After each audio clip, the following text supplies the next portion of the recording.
क्या आईपीएल के ऑक्शन के बाद सबसे कमजोर टीम आपको आरसीबी लग रही है? ऑक्शन करवाने के बाद जितने भी कमेंटेटर जो एक्सपर्ट के तौर पर बैठे थे, जिसमें से लगभग सभी क्रिकेटर रह चुके हैं, वो यही कहते हैं। वो कहते हैं गुरु, ऑक्शन के बाद सबसे कमजोर टीम उन्हें आरसीबी लग रही है। इनफैक्ट आरसीबी के जो पुराने वाले सीईओ साहब थे, हाँ वही जो पार्थिव पटेल की तरह लगते थे, वो भी कह रहे हैं कि यार विल जैक्स को देकर आरसीबी ने अपने पैर पर कुल्हाड़ी मारी। इंटरेस्टिंग है, आरसीबी ने 119 करोड़ रुपए खर्च किए। सबसे ज्यादा पैसा हालांकि उन्होंने हेजलवुड पर खर्च किया 12.5 करोड़, जितेश शर्मा पर 11 crore, 11 crore for Jitesh Sharma, that's quite huge. But बहुत सारे एक्सपर्ट्स का मानना है कि सारा मामला सही से खर्चा नहीं हुआ, और अगर हुआ होता तो आरसीबी और स्ट्रांग बन सकती थी। हालांकि कईयों का मानना है कि आरसीबी ने काफी बैलेंस टीम चुनी है, बहुत बड़े नामों के पीछे इस बार वो नहीं भागे, उन लोगों भागे हैं जो परफॉर्म कर सकते हैं। फिल सॉल्ट को लिया है, इंटरेस्टिंग चॉइस है। भुवनेश्वर कुमार, हेजलवुड, जितेश, रिक्वायरमेंट के हिसाब से लिया, ये मानना है कई लोगों का। सॉल्ट हालांकि बहुत खतरनाक है, भुवनेश्वर सनराइजर्स हैदराबाद की आन मान शान रहे हैं। अब हमें लगा कि ये टीम थोड़ा डिकोड कर लेते हैं। इस साल मिडिल ऑर्डर जो है वो लियाम लिविंगस्टन, टिम डेविड और जितेश शर्मा के भरोसे जा रहा है। हालांकि ये तीनों खिलाड़ी वो हैं जो पिछले साल फ्लॉप थे।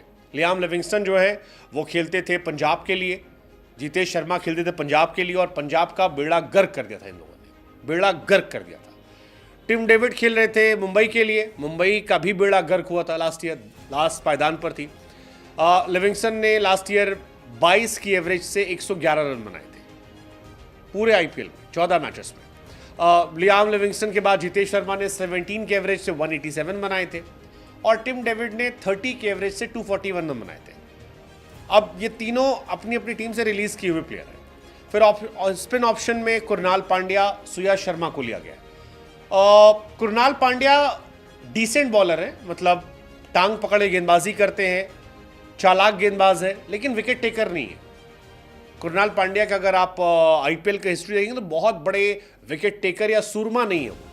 सुयश शर्मा पहले साल जब केकेआर में खेले थे मुझे बहुत इंप्रेस किया था उन्होंने, जिगरेदार गेंदबाज लगे, लेकिन पिछले साल टीम कॉम्बिनेशन की वजह से वो केकेआर में खेलने नहीं पा रहे थे।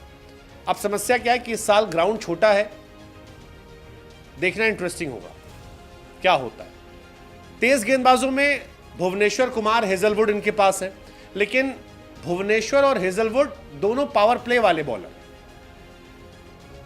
आप शुरू में करवा लो, दोनों तगड़े गेंदबाज हैं, अच्छा करते हैं, लेकिन बाद में वो जो डेथ बॉलर की चाहिए होता वो नहीं इनके पास। जैसे पथराना है, बुमराह है,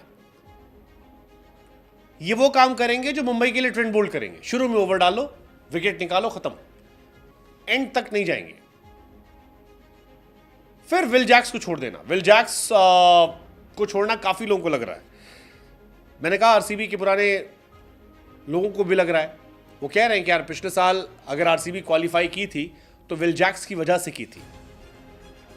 लेकिन अब जियो स्टार एक्सपर्ट रेटिंग आई है, और उस एक्सपर्ट रेटिंग में आरसीबी को सबसे कम नंबर दिए गए। जियो स्टार एक्सपर्ट रेटिंग में जो एक्सपर्ट थे उन्होंने दिल्ली को सबसे ज्यादा अच्छी बैलेंस टीम बनाने के लिए 8.8 रेटिंग दी 10 में से। हैदराबाद उनकी सेकंड फेवरेट चॉइस है 8.2, मुंबई थर्ड पर है 8, पंजाब 4 पर है 8, गुजरात को उन्होंने 7.9 दिया है, मेरी समझ से परे। गुजरात वाला तो मैं समझ नहीं पा रहा, इसीलिए मैं आरसीबी के फैंस को कह सकता हूं कि आप भी हौसला रखिए इतना, क्योंकि इन्होंने गुजरात को 7.9 दिया। गुजरात का मिडिल ऑर्डर पूरा क्वेश्चनेबल है। चेन्नई को 7.9, लखनऊ को 7.8, कोलकाता इंटरेस्टिंग टीम है उसको 7.7, राजस्थान 7.7, बेंगलुरु को 7.4, सबसे कम। अब आरसीबी क्या इतनी कमजोर है, और देखने वाली बात होगी। हालांकि आरसीबी में मेरे हिसाब से टीम ठीक है। विराट और फिल सॉल्ट ओपन करेंगे, अच्छा ओपनर है। मिडिल ऑर्डर में रजत पाटीदार अच्छे हैं, लास्ट ईयर अच्छा किया था। थोड़ा सा लियाम, जितेश और टिम डेविड की फॉर्म को लेकर चिंता है, क्योंकि लास्ट ईयर तीनों फ्लॉप थे। जितेश को उसके बाद भी कई मौके मिले, कहीं इंपैक्ट छोड़ नहीं पाए। टिम डेविड भी ऑस्ट्रेलिया के लिए खेल रहे थे, पाकिस्तान के सामने भी खेले T20, बहुत इंपैक्टफुल रहे नहीं है जितना बड़ा नाम रहा है उस हिसाब से। तो लियाम, जितेश और टिम डेविड की फॉर्म देखनी होगी। Krunal, they should have gone for Washington सुंदर, मुझे अभी भी लगता है। सुंदर सस्ते भी मिल रहे थे और सुंदर अभी इंडिया के लिए खेल रहे, और इंडिया के लिए आप खेलते हो, आपका कॉन्फिडेंस अलग होता है। बट कुरनाल पे हो गए हैं ज्यादा, डबल पैसे खर्चे करके। भुवनेश्वर, जॉस हेजलवुड, यश दयाल, सुयश शर्मा। आपको लगता है ये टीम जीता पाएगी? राशिद सलाम एक अच्छी चॉइस उन्होंने खरीदी है, बट अगेन देवदत्त पडिक्कल, वो भी बहुत स्लो खेलते हैं, T20 टाइप नहीं खेलते हैं। तो ये कहानी है। काफ़ी लोग मान रहे हैं कि यार थोड़ी टीम कमज़ोर है, क्योंकि फाफ नहीं है, मैक्सवेल नहीं है, सिराज नहीं है, ग्रीन नहीं है, चहल भी नहीं है, चाम नहीं है टीम में। लोवेस्ट रेटिंग मिली है 7.4। विल जैक्स जैसा प्लेयर इनके पास नहीं है। मतलब अभी फिलहाल प्लेयर वही है, चल गए तो चांद तक, नहीं तो शाम तक। विराट पर बहुत प्रेशर आ जाएगा। क्या आरसीबी ऑक्शन टेबल पर हार जाती है? ये भी सवाल कई बार उठता है। हमें लगा आपसे पूछें, इस साल ईसा लकब नाम दे या जान दे इस साल भी? बताओ कमेंट सेक्शन में।